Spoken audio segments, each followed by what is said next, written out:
everybody, and welcome to this OMFIF webinar. My name is Danae Kyriakopoulou, and I'm OMFIF's Head of Research.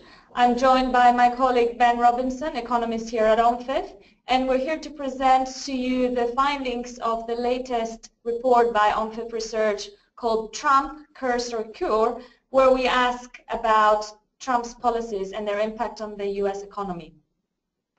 So before we start, some technical and practical details.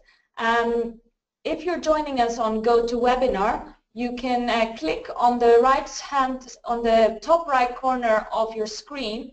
There is a button that says Control Panel. If you click on that, it will pop out the panel from which you can interact with us during the webinar in different ways. So you can choose whether you want to listen on the telephone or use the speakers, and you can also ask us questions. This will be answered at the end of the webinar, or we can answer to you also in writing, so make sure to look out for our answers there. And we will also be running some polls throughout this webinar, so this panel is also the way for you to answer the polls and see the findings of what the rest of our listeners have to say. So let's start then. What is the state of the US economy that Donald Trump inherits? This is the first question. And Donald Trump has been quoted saying that the economy is one of his main priorities. He has a very pro-growth agenda and wants to see the rate of growth in GDP accelerate throughout his term. This is his aim, and so far the economy that he inherits is already on a very solid footing. GDP growth has accelerated throughout Obama's tenure, of course starting from a very low base of the financial crisis of 2008. It was the fastest growing economy in the G7 for a few years, closely with the UK as well. And there were 75 consecutive months of jobs growth, the longest on record, and the labor market was very strong. The unemployment rate fell from almost 7.5% to 4.7% in 2016. Household incomes grew. If we look at the graph on the bottom left corner, Obama inherited an economy where average real household income was $55,000, and that increased to over $56,000 in his presidency. These are the latest figures from 2015. At the same time, the inflation rate has been fairly low in 2016, much lower than in 2008. Of course, a lot of external factors feeding into that, with commodity price drops, for example, and deflationary elements from China as its demand for commodities declined. More recently, the more recent data have showed an increase in inflation, again largely associated with commodity prices and external factors to inflation, around 2%, which is just close to or a little above the Federal Reserve's target range. So the economy, the broad macroeconomic variables seem to be in good shape. If we look at the shape of the recovery, a lot of it has been driven by consumption. So the consumer spending or household spending has always been the biggest share of the makeup of the US economy. But throughout Obama's tenure, this has increased even more. So for example, from 68% in 2008, it was 68.7% in the third quarter of 2016. And the mirror image of that is that other sectors such as investment or government expenditure have made a smaller contribution to GDP. And of course, net exports have made a negative contribution as the growth in imports has been higher than the growth in exports, but less so than in previous years. So the trade elements of the US economy are something that Trump has mentioned that he really wants to focus on, and this graph really shows why, because there's been a negative contribution to that. In turn, why has consumption been so strong? there has been strong consumer confidence. We can see that evidenced by the high and increasing level of spending on consumer goods, especially durable goods and non-essentials. Recreational goods have seen a very big increase, which suggests that people are not just increasing their purchases of non-discretionary income, but particularly those elements of spending where you can really gauge the impact of consumer confidence. And of course, this is about goods, but also services have been growing very strong, particularly housing, but also healthcare. And this has created a lot of jobs in the services economy, which, as I mentioned earlier, the unemployment rate has been coming down, but jobs creation has been particularly strong in the services area. Of course, consumption is very sensitive to consumer confidence, and that this is something that could quickly change. So consumer confidence has been very strong because of a stable inflationary outlook, because of expansionary and accommodative policy by the Federal Reserve.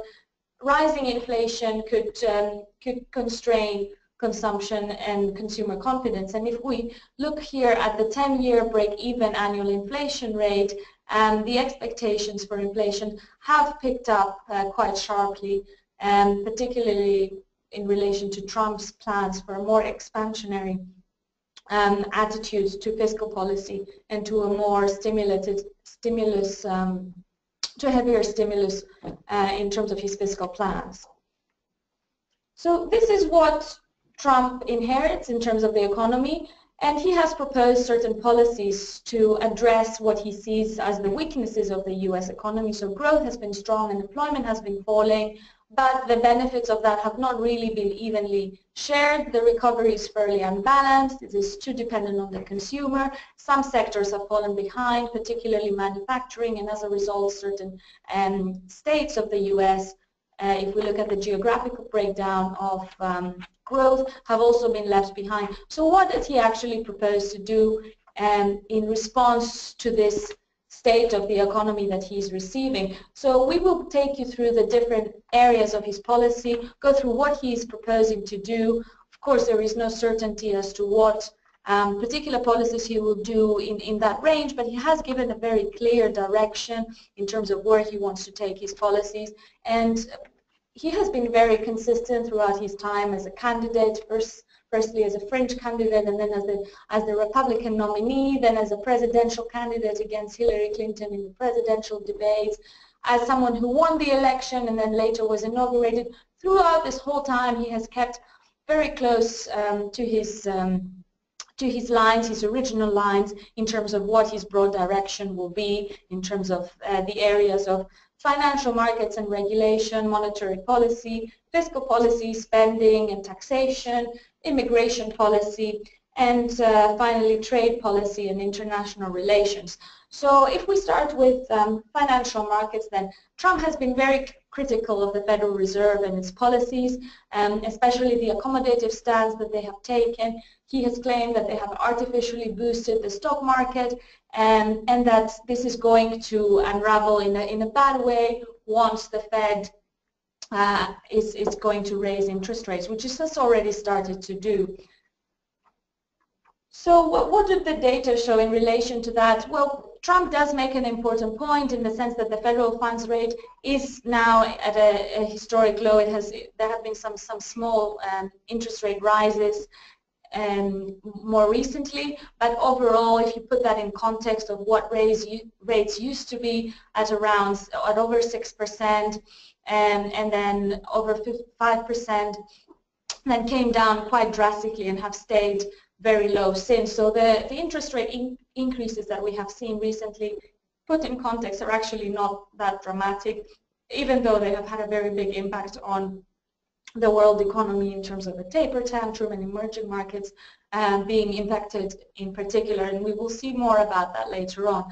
But what this means is that there has been a very easy credit policy outstanding consumer credit has increased exponentially, and also consumer credit inquiries within 6 months, as you can see here, have been following a relatively upward trend up until the point where the Federal Reserve started raising interest rates.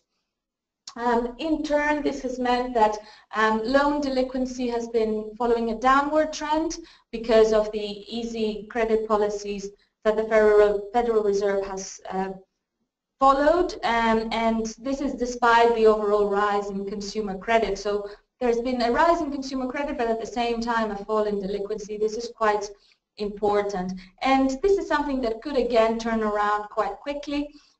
Because there is a very large number of debt, as we saw in earlier slides, and there would be an incentive for banks to scale back lending if there was a tighter policy there. On top of that, as Trump has pointed out, the accommodative policy by the Federal Reserve has boosted the asset prices, both in terms of equities but also in the housing market, and in return this has supported household wealth among those the homeowners, and this has provided for a positive wealth effect, which has again boosted confidence and supported consumption. But looking at the risks, what would happen if this actually reverses? Inflation could rise sharply above the target of the Federal Reserve, which would warrant even sharper interest rate tightening than what the current dot plots suggest. And given the huge buildup of debt, that would make it even more expensive to service at the higher inflation and the interest rate tightening that would come in response to that. Bond yields are also very vulnerable. We have seen a short-term turnaround there at the end of 2016 and the start of 2017, and we could see bond markets really experiencing some turmoil this year as Trump's plan for fiscal expansion, supported by increase in debt, follow through. And at this point, business investment could be hit if bond yields rise further. And I would like to ask your opinion on what you think about financial markets this year. So Trump has said that when the Federal Reserve raises interest rates, financial markets could see a sharp correction in asset prices, that the boost that we've seen so far is artificial. They've responded very positively to his own policies and his own claims. But do you think that we could see a sharp correction in asset prices this year? And by that I mean the stock market, the housing market, you can interpret that in this way. So let's see, what do you think? Will there be a correction in US asset prices this year? So you have 4 options here. First is yes, there will be a sharp correction. Second is yes, there will be a mild correction. You can say that market asset prices will fluctuate, but they will be higher at the end of the year. Or no, asset prices will continue increasing throughout the year. So let us know what you think, and we will publish the results at the end for you to see.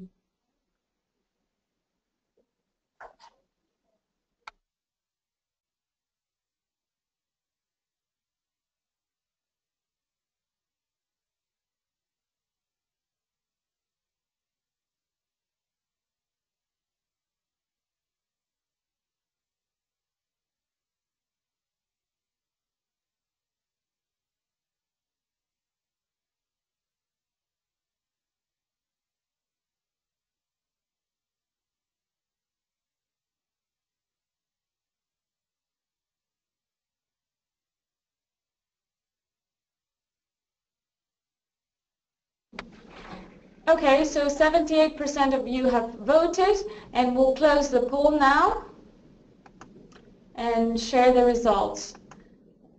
So most of you think that the asset prices will fluctuate this year, but they will be higher at the end of the year despite some short-term fluctuations. So that's what 56% of you said, and 28% said that yes, there will be a sharp correction, 17% said that yes, there will be a mild correction, and no one actually said that asset prices will continue increasing. So that's very interesting. It means that we should all be preparing for some interesting times in U.S. financial markets. Thank you all for participating in the poll. I will now hand over to my colleague Ben, who will take us through Trump's fiscal plans, taxation, spending, and also some more thoughts on immigration later on.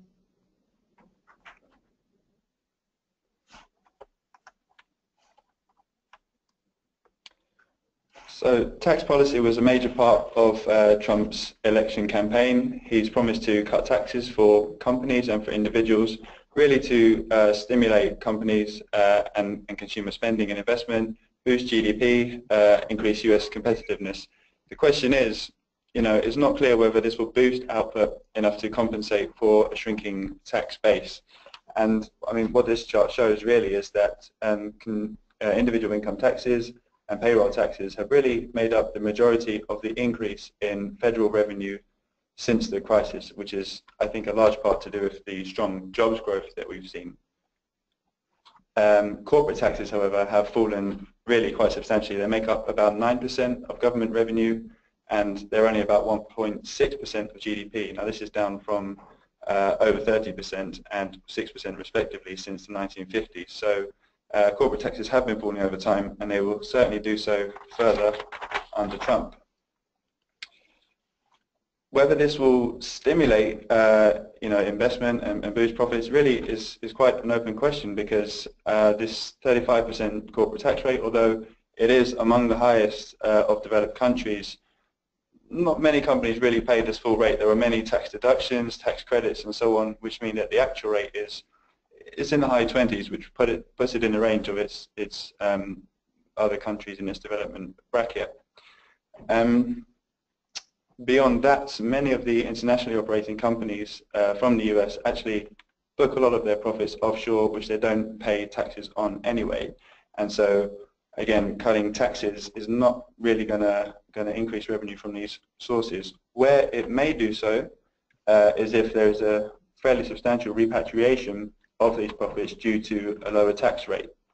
But I mean, this seems fairly unlikely. Even if Trump is able to cut taxes to 15%, this is still about 3 times higher than the previous tax rate when there was a tax holiday back in 2004, which did encourage repatriation. 15% probably is not enough to encourage companies to bring profits onshore. If they do, at the 15% tax rate, this is really only going to bring in 34 billion if 10% of these profits are brought back, up to a maximum of about 350 billion if all of these profits are brought back, which is, again, unlikely. So corporate taxes look like they're set to fall as a percent of GDP even further. And that's just what this chart shows. I think this really tells us some quite interesting things about Trump's tax plan, because it's intended to boost profitability, among other things, but what we see from this chart is that profitability does not at all have any relation to the amount of tax that the government will make. So corporate profitability has been increasing over the last 60 years, whereas the amount that corporates pay in taxes has been falling. And again, this is something that seems likely to increase under Trump. It's also unlikely, because many companies already pay below the corporate tax rate. This cut is not quite as stimulatory as I think Trump expects it to be, because many companies already pay below this rate. Where it may be quite beneficial is for these domestically based companies which aren't able to book their profits offshore, which pay much closer to the statutory rate, and which therefore may have more of a benefit from a tax cut. And I think this is reflected in the various US stock indices. Particularly, that orange line shows domestically focused US companies, and they have really increased a lot higher than the internationally operating companies since Trump's election.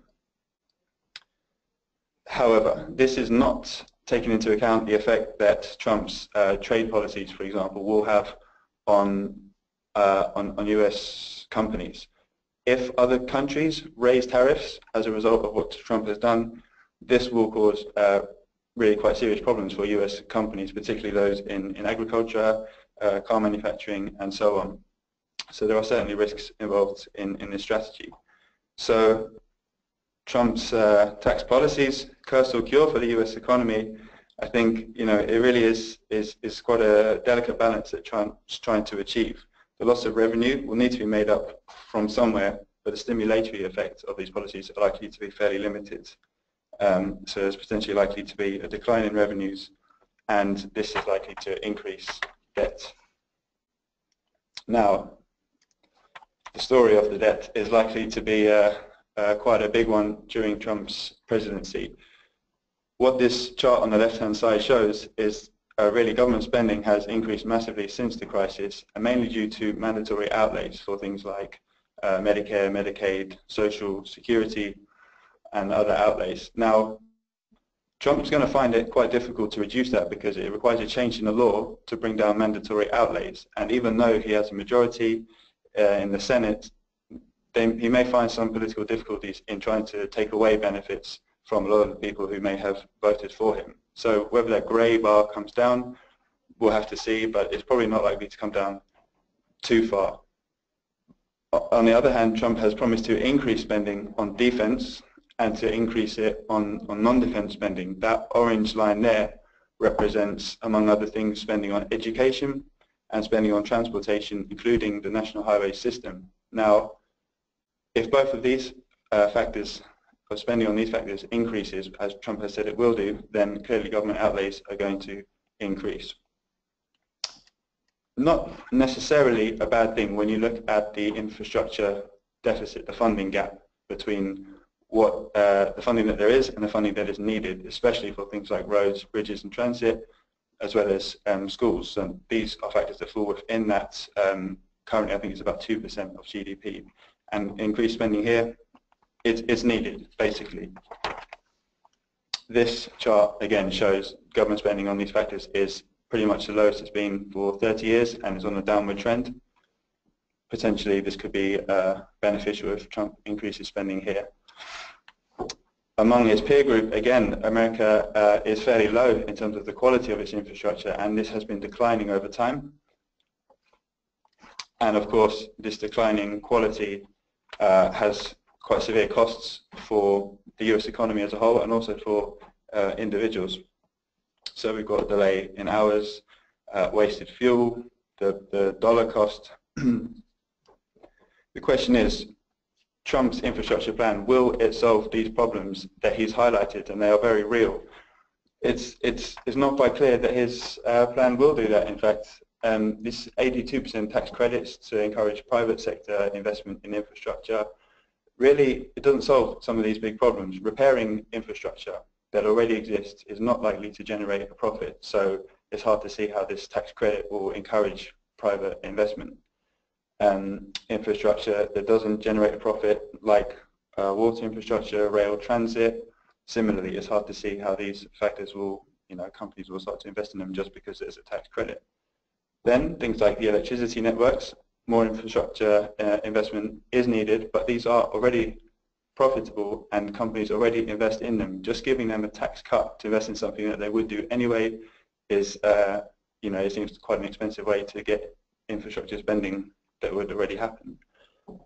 Then I think there is an issue that tax credits really don't affect some of the biggest investors in infrastructure, which are these institutional investors, people like pension funds, sovereign wealth funds, which have very little or no tax liabilities in the US. So giving them a tax credit to invest is really not going to stimulate investment from this sector.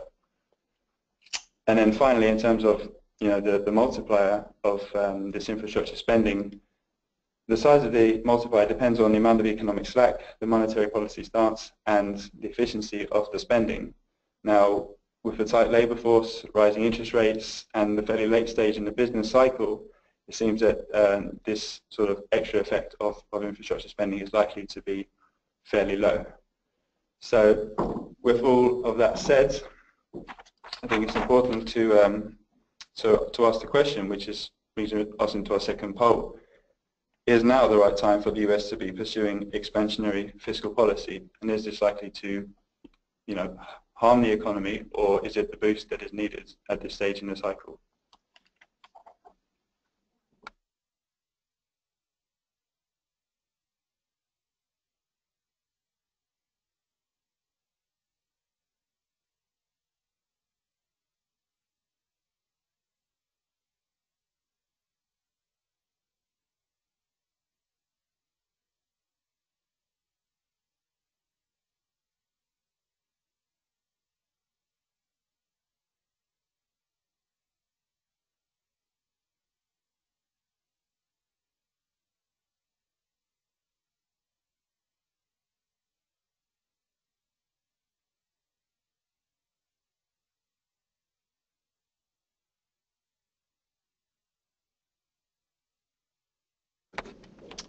Well, it seems that we have a 50-50 split between yes and no.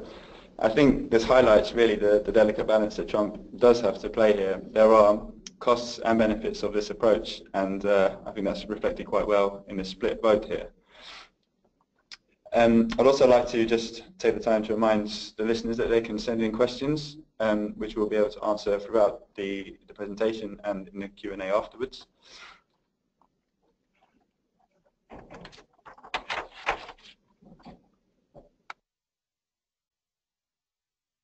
And you can also send your questions into inquiries at OMFIF. So the other important part of Trump's plan that he's said throughout his election campaign, and now he's really started to implement since he's been in power, is immigration reform. So immigrants really do play quite a key part in the US economy. There are actually updated figures from the ones we're showing here. We've got, for 2015, 18.8 million foreign-born workers in the labour force, and 2016, 19.5 million. I should say these are those in employment, not the labour force as a whole, which obviously is a little bit higher.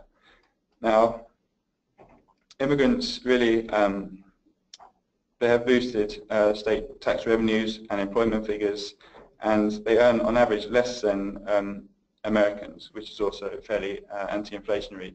They also play a key role in many of the industries that have seen growth in recent years, particularly things like accommodation, food and drink services, and so on. Curbing inflation, as Trump really wants to do, is likely to lead to rising employment costs, difficulty filling vacancies, and other problems for the US economy.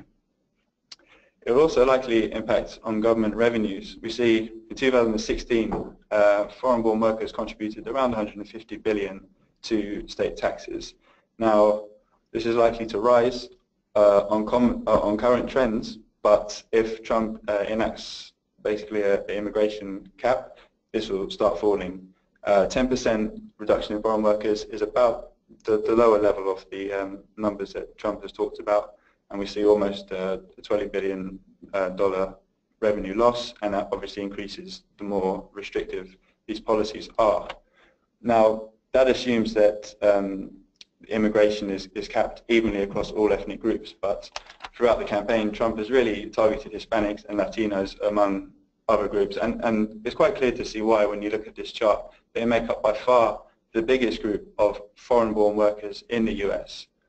But naturally, this also shows how important they are to the US economy, particularly when you look at it in combination with how much they earn. They are the largest group, but they earn the lowest median weekly earnings, partly reflecting the fact that they do take a lot of these low-wage, low-skilled jobs, a lot of the jobs that Americans don't want to do as well, which is an important point to remember. This helps to keep costs down for employers and has helped the economy over recent years.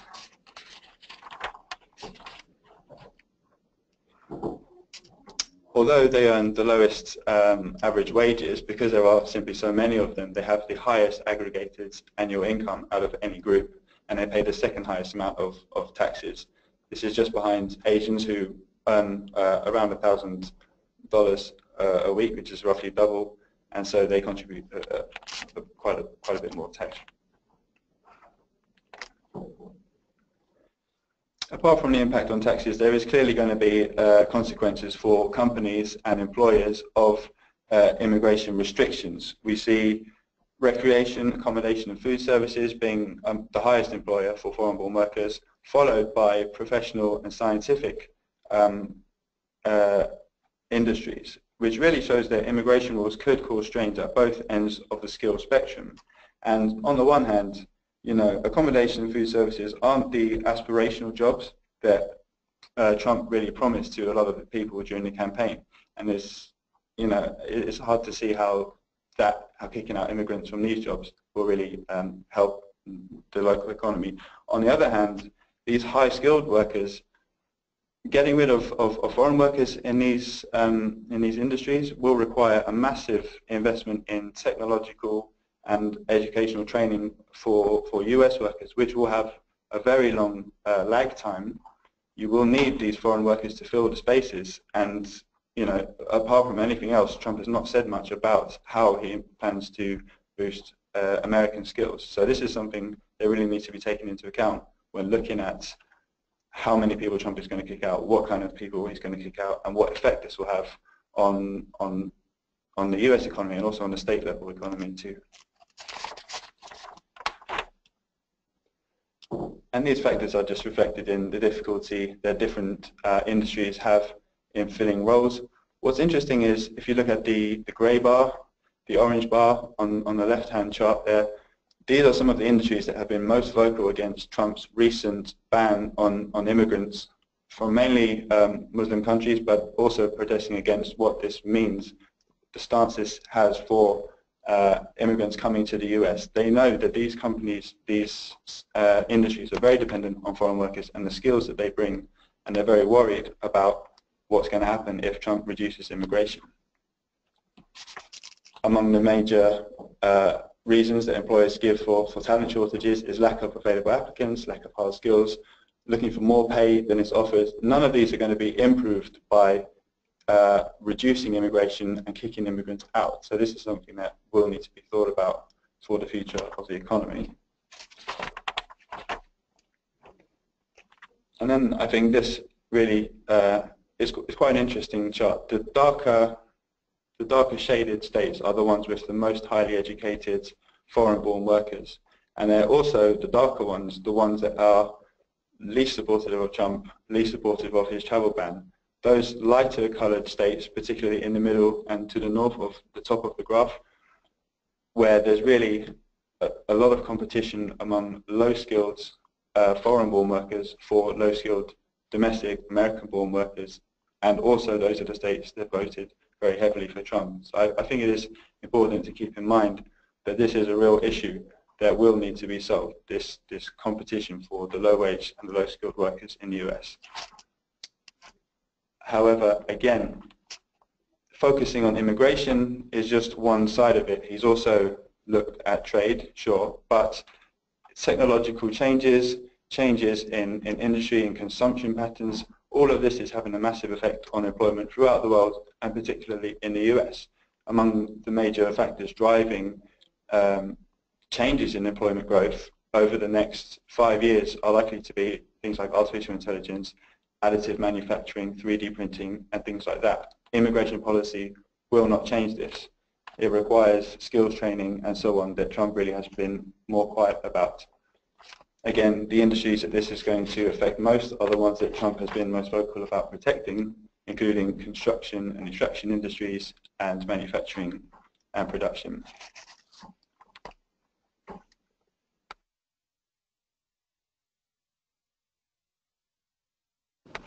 Now we're handing back to Danae to discuss the trade section.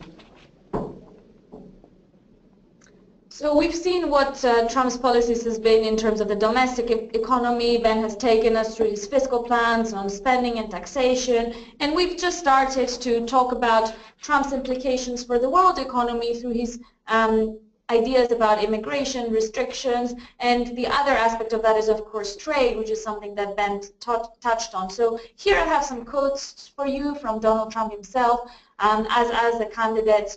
Trump the candidate, but he hasn't really shifted his views from that. We have seen more recent rows between Trump and the and the Mexican leader in terms of building a wall, which is of course related to immigration, but also in terms of tax. And here he's saying we will make them pay a 35% tax.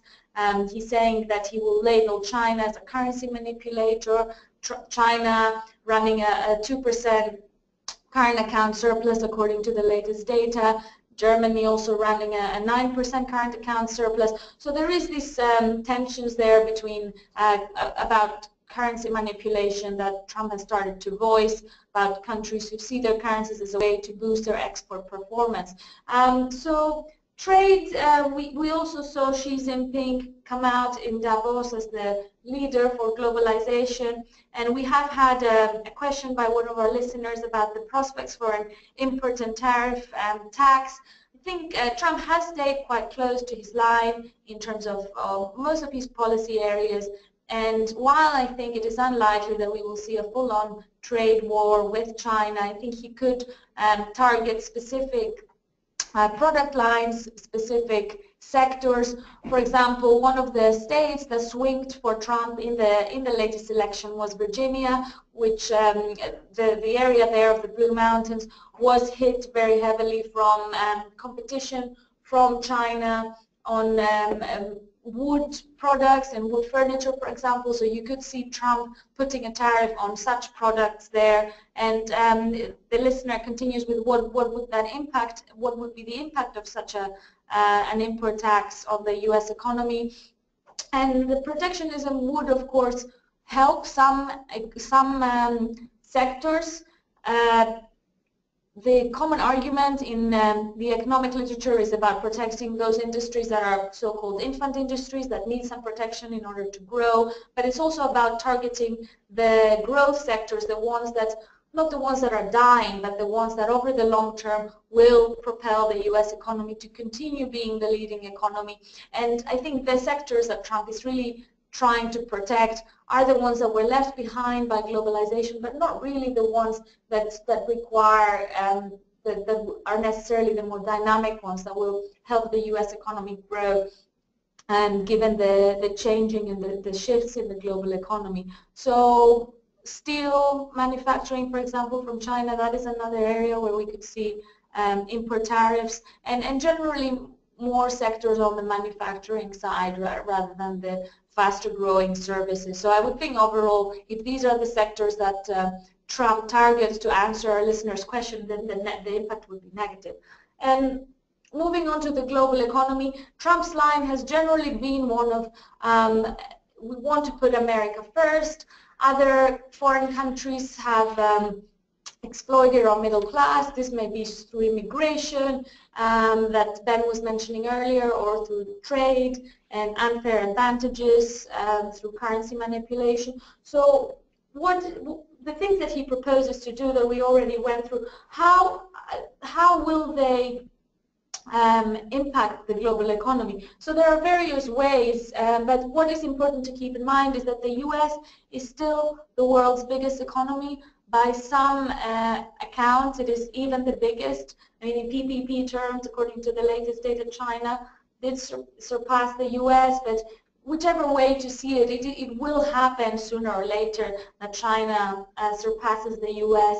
Its growth, China's growth is slowing, but it's still over 6%. So for the world's second biggest economy, you can imagine that if the world's second largest economy is growing by 6.5%, that means that every year it is adding to its GDP the equivalent of the economy of Belgium. So it is inevitable, despite the slowdown, that China will grow. But the U.S. is still very important, and you can see here the U.S. followed by Europe, which is not even one country, then China, and the areas of Latin America and also India. And this means that any policy in the U.S. will have a very big effect to the rest, on the rest of the world. So what are the channels through which Trump's policies will impact the global economy?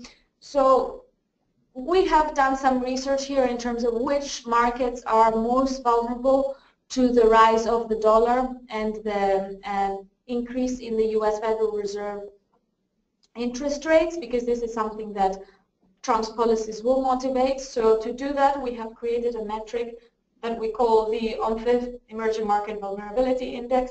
It is an index that runs from 0 to 300, and it is made up of 3 indicators. So we look at the current account score. So obviously if an economy is running current account deficit, then it is more vulnerable to an interest rate rise. Its credit growth score, so how leveraged it is, and also what is the ratio between its debt and its reserves. So does it have the buffers to withstand pressures from a rising dollar if it wants, for example, to defend a currency peg like some economies in the Middle East do, or just to keep buying its imports that are in some cases priced in dollars.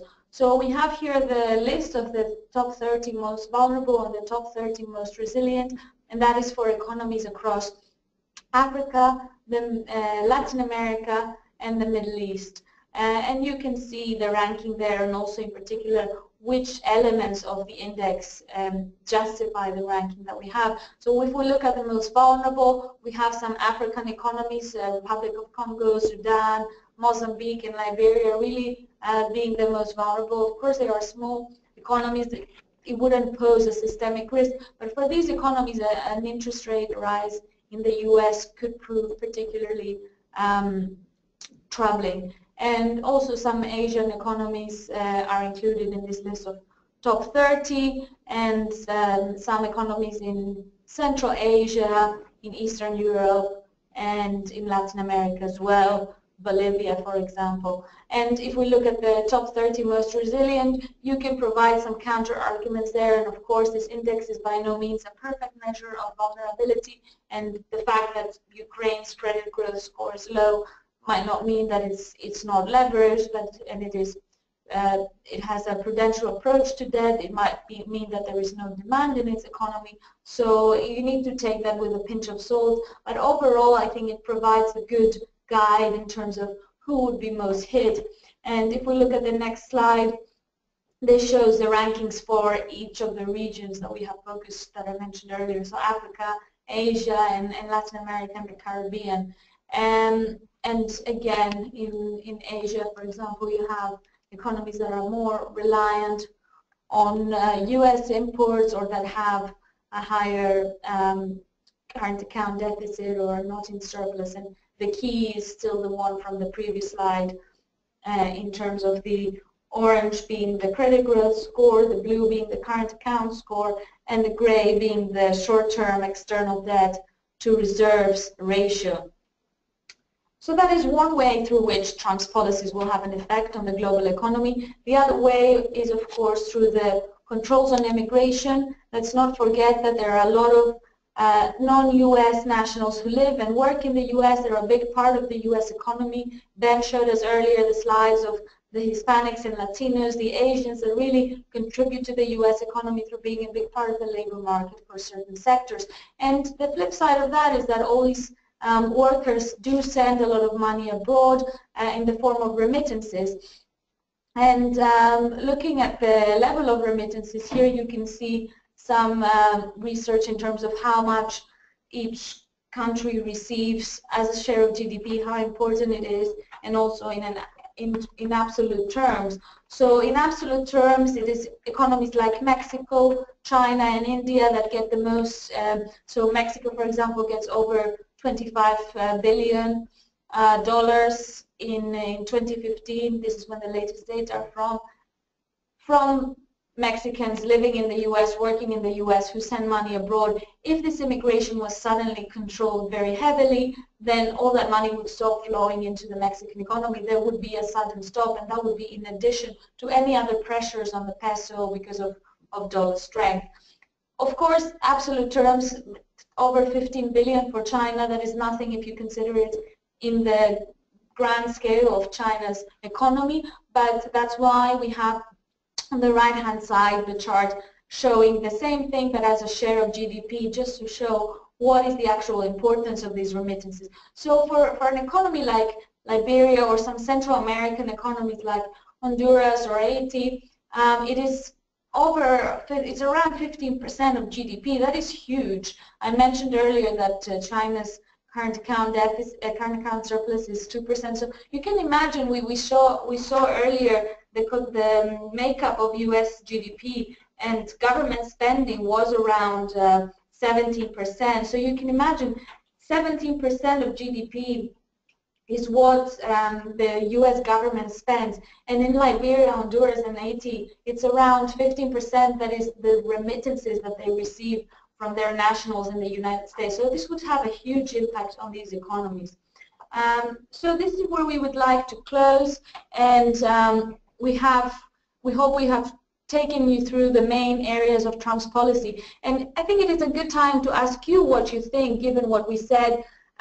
Do you think that Trump's policies will be a curse or a cure for the US economy? So this is our final poll for today, and then we will move on to a question and answer session. So please stay with us and do send us your questions. We already have a few that we will go through, but do send us your questions either through the software or through writing to inquiries@omfif.org. So let's launch the poll. Will Trump's policies, and here you have 4 options, will they be positive for the US economy? Will they be negative for the US economy?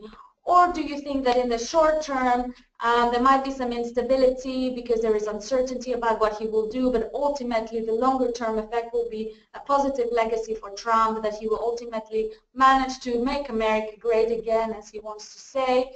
Or do you think that maybe in the short term there will be a boost, but through the buildup of debt that we took you through earlier, this is really a vulnerability in spending without paying attention to the public finances. This might prove to be a hindrance to economic growth in the long term. So let's hear from you, and I'll leave you some minutes to vote.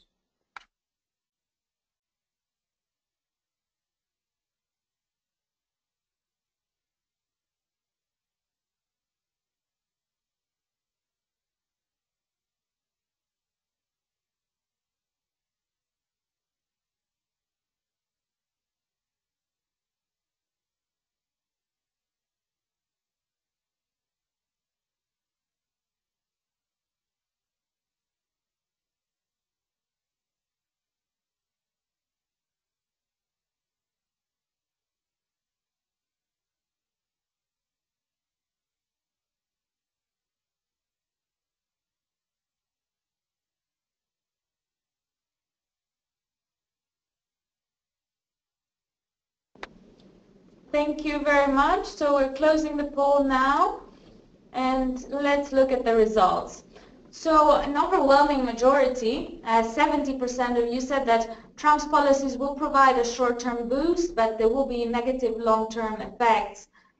So you must be worried about the debt situation. A lot of these policies are fiscal boost, are very pro-growth, but the question is how long this will last. And 15% of you said that there will be some short-term instability, but a longer-term boost.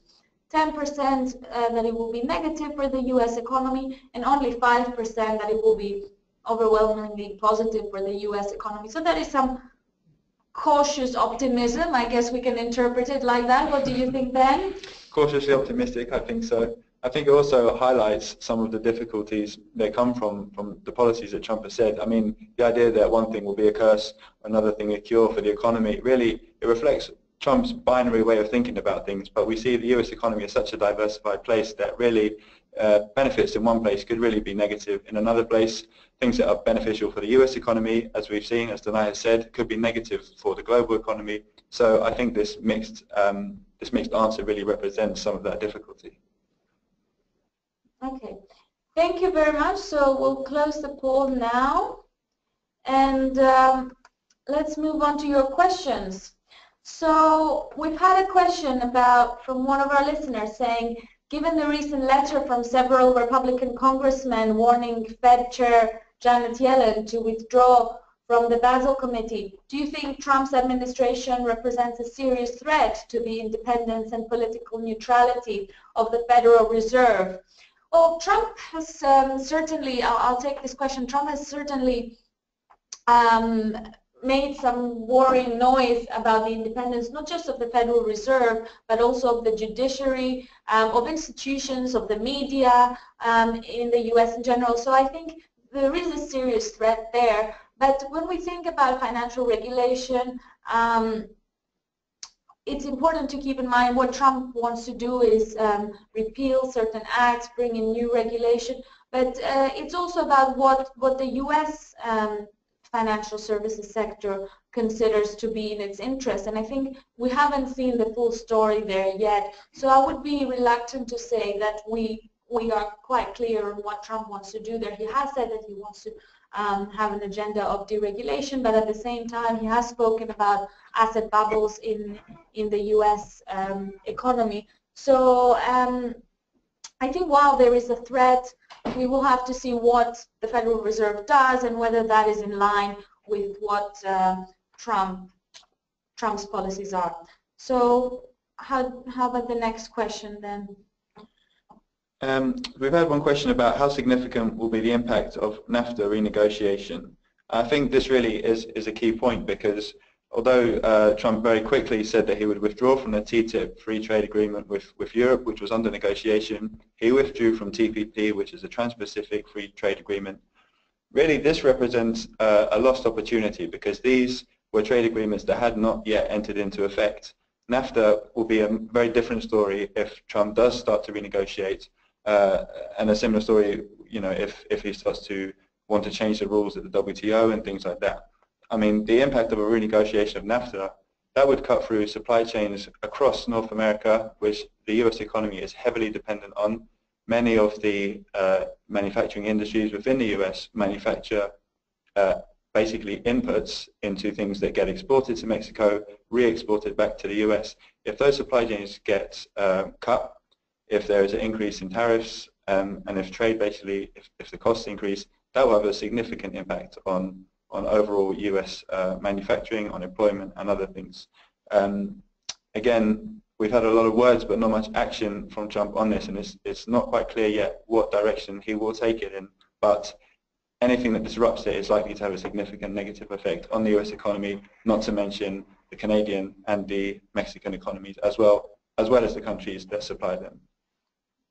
Yeah, I think this is a very important point, and we've had another question, in fact, on the same topic. Perhaps you want to add some more to answer that as well. So we have a listener asking, could you elaborate on the effects that tariffs and protectionism in general can have on the U.S. economy and on other countries? So in economic theory, we learned that trade is fundamentally good, free trade, but there are also certain industries that need protection in the beginning, that the rules need to be fair for everyone. And Trump's worry is that not everyone plays by the rules, that China, for example, has gone into some dumping practices for some of its industries, that some U.S. states have been left behind because of the nature of what their comparative advantage lies in, which doesn't really fit with the overall U.S. trade policy. So Trump receding from the world stage in terms of trade and is going more into a protectionist stance, that could also leave room for new alliances to be formed, and especially in the Asian region, where Trump's withdrawal from the TPP has opened room for China to really take the lead there and perhaps create a different form of trade agreement and a different form of regional cooperation. At the same time, Trump has been open to trade deals with the UK, for example. We had the Prime Minister of this country, Mrs. May, going to visit Trump in a very positive meeting there. Of course, the UK having a very strong incentive to send a signal for cooperation with the US following its own referendum to withdraw from the European Union. So I think the effects that tariffs and protectionism can have on the US and other countries really depend. I don't think we can answer them with a there will be negative or there will be positive. I think there will be positive for some sectors, for some partners, but not for others. So Ben, do you have anything to add to that? I mean, positive or negative, really, if it's a protection for an industry that is not viable without the protection, that implies very high costs of that policy. So if Trump wants to protect these industries indefinitely, I mean, he might be able to do that. He might find eventually that the costs become too high to bear, but you need to think about exactly why he's doing it.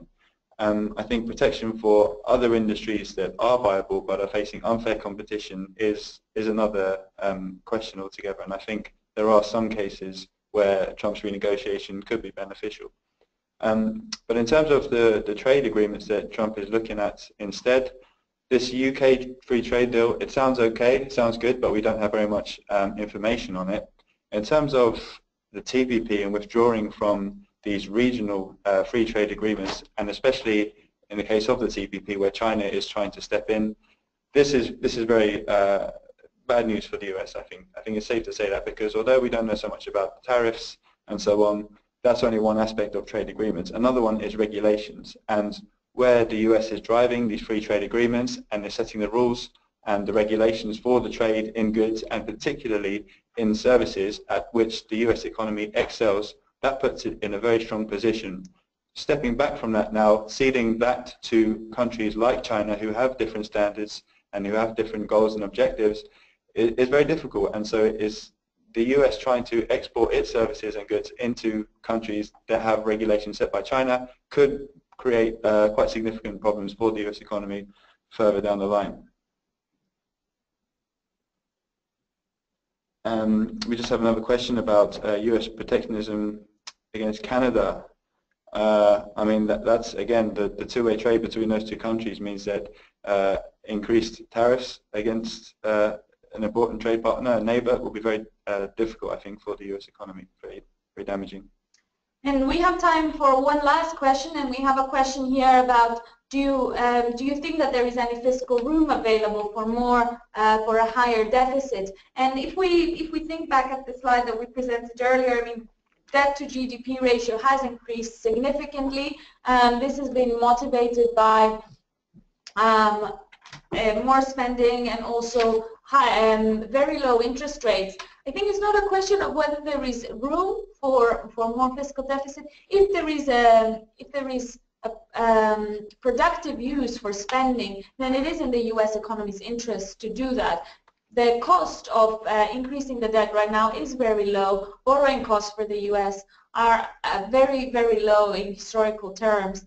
So I think it's more a question of will the investments and the spending be productive? Will they raise the production possibility frontier of the U.S. economy? I think that's the question we should be asking. It's not about too much focus on the deficit. I think distracts from the important questions about the long-term sustainability of the recovery and the long-term legacy of Trump's policies. And I know this is a very contentious point, so this is just my view based on what I've seen, the research that we've done so far, but then perhaps you disagree or you agree. I don't know what you think. I think looking at the size of the debt is important. You need to do it in context, and at this point when it's very cheap to borrow, I think there is a case for expansion.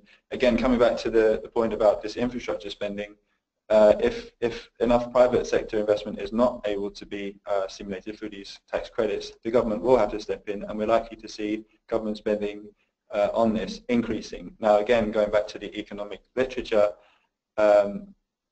basically government spending that goes on investment that increases debt generally over the next few years generates enough growth to make it neutral over time. That is, the economic benefit outweighs the additional debt that's taken on. And because there is a low borrowing cost at the moment, there is space for the US to do that. But again, how much it takes on, what it goes on, will be the key factors to look at. Okay, thank you very much, everyone. So it's been great to have you all listen in, and thank you for sending us your questions. For those of you that were late or joined us slightly late, do not worry, because the recording of this webinar will be available on OMFIF's website, and we will send out a link to you. For those of you based in London or passing through London and want to be more involved with OMFIF, we have a very exciting city lecture coming up. So on the 22nd of February, John Cunliffe, the Deputy Governor for Financial Stability for the Bank of England, will be joining us at Vintners Hall. The registration is at 10:30 in the morning, so we hope we can see you all.